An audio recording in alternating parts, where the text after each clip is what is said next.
Thrifting. Mungkin istilah ini sudah tidak asing lagi di telinga kita. Aktivitas yang sedang ramai digandrungi banyak orang ini seakan menyita perhatian dengan cepat, terutama di Indonesia. Thrifting sendiri merupakan aktivitas jual beli pakaian bekas yang masih layak pakai. Secara etimologis, thrifting berasal dari bahasa Inggris yang berarti penghematan. Hemat di sini didasari oleh harga yang dipatok pada pakaian thrifting yang relatif murah. Di samping itu, barang-barang yang ditawarkan tidak jarang merupakan barang branded dan memiliki harga yang relatif mahal jika dibeli dalam kondisi baru. Dua hal inilah yang menjadi penyebab utama maraknya permintaan terhadap barang thrifting di Indonesia. Namun, di balik maraknya orang yang mencari barang thrifting, ternyata ada beberapa fakta yang belum banyak diketahui dari aktivitas ini.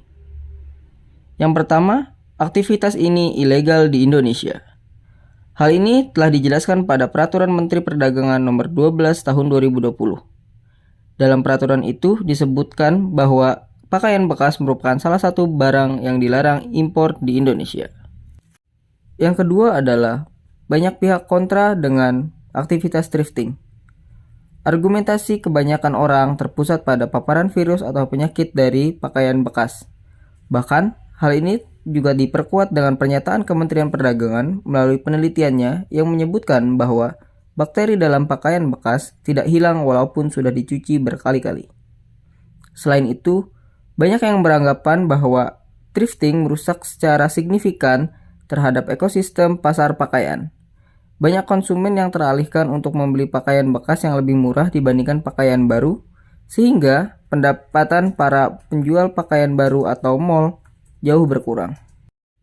Terlepas dari fakta negatif sebelumnya, ada satu fakta lagi yang penting untuk diketahui, bahwa aktivitas thrifting merupakan sebuah kampanye lingkungan dalam mengurangi limbah pakaian atau memperpanjang umur pakaian. Konsep ini sendiri adalah mendistribusikan kembali pakaian layak pakai yang dibuang dan akan masuk tempat pembuangan akhir atau TPA. Sehingga umur pakaian akan bertambah dengan berpindah tangan pada pemilik yang baru. Menurut laporan Fashion Revolution, menambah umur pakaian setidaknya 9 bulan akan berkontribusi positif dalam mengurangi emisi karbon, pencemaran air, dan limbah pakaian sekitar 20 hingga 30%. Hal ini menjadi tujuan utama dari aktivitas thrifting ini sendiri.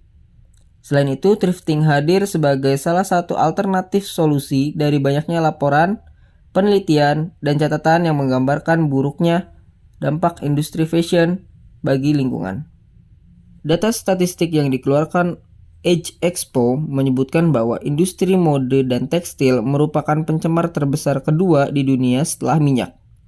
Lebih spesifik lagi, dalam laporan yang berbeda, sejumlah 20% pencemaran air dan 10% emisi karbon, dan selain itu, sebanyak 92 juta ton pakaian bekas di dunia disebabkan oleh limbah industri mode.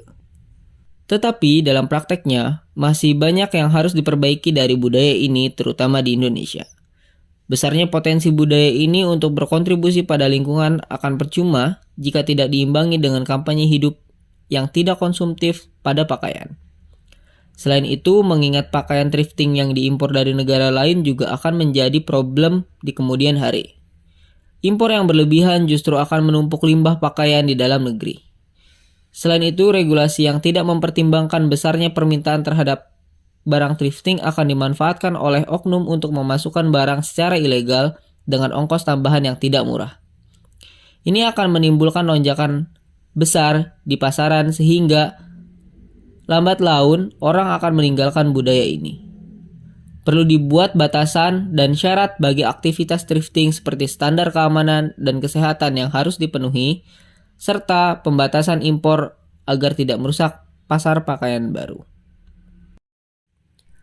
Terlepas dari semua pro kontra dari aktivitas thrifting, seharusnya kita dapat berfokus pada tujuan utama dari adanya aktivitas ini, yakni aksi dalam mengurangi dampak limbah pakaian. Adapun tips dalam melakukan aktivitas thrifting diantaranya, yang pertama, beli sesuai kebutuhan bukan keinginan. Yang kedua, selalu memperhatikan kesehatan dan kebersihan, selalu menggunakan masker dan hand sanitizer, dan dianjurkan mandi setelah melakukan aktivitas thrifting. Yang terakhir, jangan pakai langsung barang thrifting. Cucilah terlebih dahulu hingga bersih sebelum memakai barang-barang thrifting. Sebagai penutup, lakukanlah thrifting sebagai upaya perubahan lingkungan yang lebih baik, bukan untuk menjadikan wadah alternatif lain bagi budaya konsumtif.